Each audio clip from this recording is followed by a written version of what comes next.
एक गांव शिमला में एक लड़का रहता था। उसका नाम सूरी था।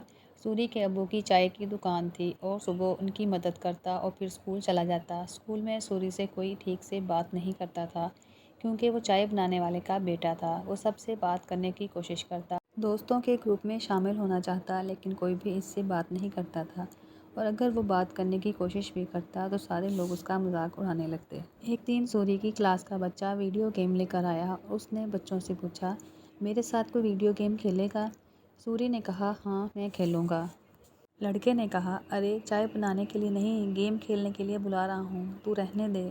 सूरी को बहुत बुरा लगा। वो घर आते ही मुंह फुलाकर बैठ गया। सूरी के अब्बू ने जब ये देखा तो उसके लिए खाना लेकर आए। उन्होंने पूछा, क्या हुआ सूरी, तुम मायूस क्यों हो? लो खाना खा लो, तुझे अच्छा लगेगा। सूरी ने कहा, बाबा कोई और काम क्यों नहीं करते आप? इतने सारे कामों में से यही काम मिला।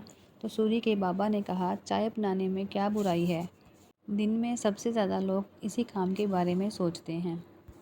तो सूरी ने कहा, नहीं, मेरे दोस्त तो मजाक उड़ाते हैं, मुझे अपने साथ खेलने में भी शामिल नहीं करते। सूरी के बाबा ने पूछा, तुमने कौन सा खेल खेलना है? अभी खेलते हैं। तो सूरी ने कहा, आपके साथ नहीं, दोस्तों के साथ खेलना है। ये कहकर वो बिना खाना खाए वहाँ से चला गया। सूरी के अब्बू को ये देखकर बहुत बुरा लगा कि इनकी वजह से इनके बच्चे के दोस्त बहुत दूर जा रहे हैं। उसके बाबा चाय बनाने के साथ कोई दूसरा काम भी ढूंढने लगे। एक दिन स्कूल में बच्चों को ट्रिप पर ले जाने का प्रोग्राम बना। तो टीचर ने बच्चों से कहा, आप सारे बच्चों को एक जंगल में ट्रिप पर ले जाया जाएगा और सब बच्चे उसी तैयारी के साथ आएंगे। तो बच्चों ने कहा, ठीक, और सारे बच्चे बहुत खुश हो गए। सूरी घर आकर ये बात अपने अब्बू को बताता है, बाबा मुझे स्कूल की तरफ से जंगल के ट्रिप पर ले जाया जा रहा है, मुझे ज़रूरी सामान पैक करके दे दीजिएगा। सूरी के बाबा ने कहा, अरे वाह, ये तो बहुत अच्छी बात है। अपने सामान में एक छोटा बर्तन ज़रूर लेकर जाना, वहाँ अगर कुछ पकाना हुआ तो काम आ सकता है। सूरी ने कहा, जी बाबा ज़रूर। फिर सूरी के बाबा ने सूरी से कहा, मुझे तुम्हें एक बात बतानी थी।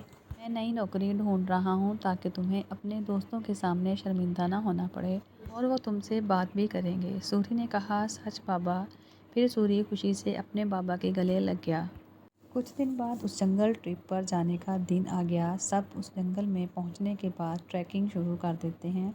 टीचर ने बच्चों से कहा, मैं सबको 4 ग्रुप में बांटूंगा, जिसमें एक लीडर भी होगा। वो सब एक साथ में रहेंगे और अपना काम करेंगे, सब अपने लीडर की बात मानेंगे।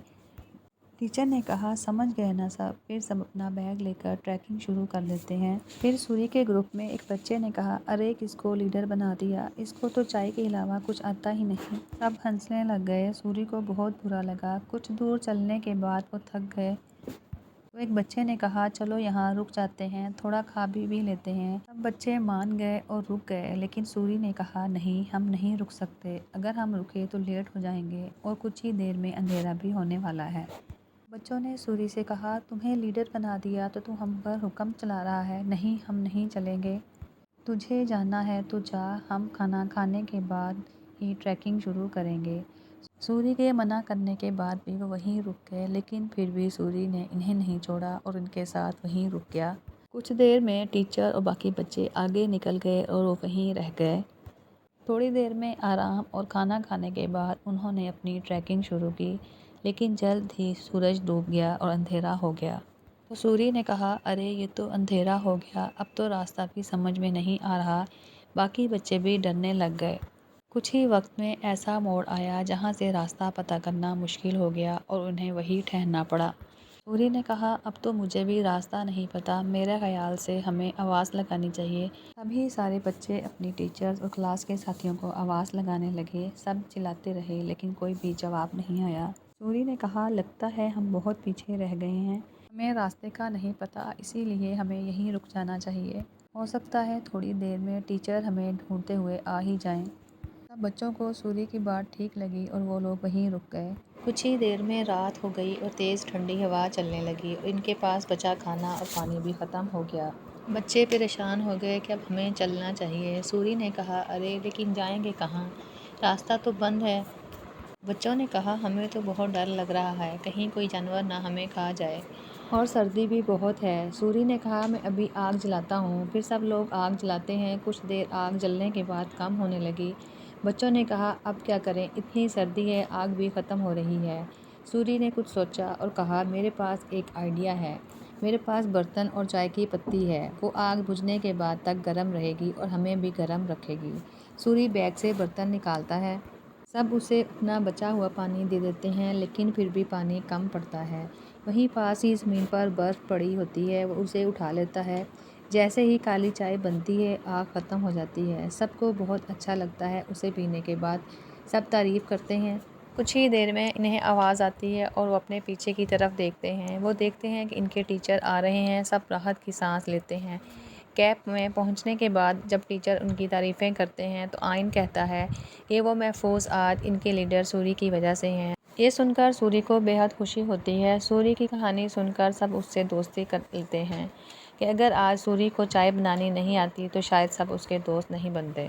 पहली बार उसे चाय वाला होने पर खुशी हो रही थी। अगले दिन वो खुशी खुशी अपने बाबा जी के पास गया और इन्हें सारी बातें बता दी। उसके बाबा ने कहा, यह तो बहुत खुशी की बात है। फिर सूरी के बाबा ने कहा, एक बात तो मेरे पास भी है, मैंने अच्छी नौकरी ढूंढ ली है। सूरी ये सुनकर हैरान और उदास हो जाता है। नहीं बाबा, आपको काम बदलने की कोई ज़रूरत नहीं है। आप जो भी काम करते हैं वो अच्छा ही होता है और कोई भी काम छोटा या बड़ा नहीं होता। ये मुझे अब समझ आ गया है। सूरी के बाबा ये सुनकर खुश हो जाते हैं और अगले दिन वो खुशी खुशी अपने बाबा के साथ दुकान में मदद करने लगे।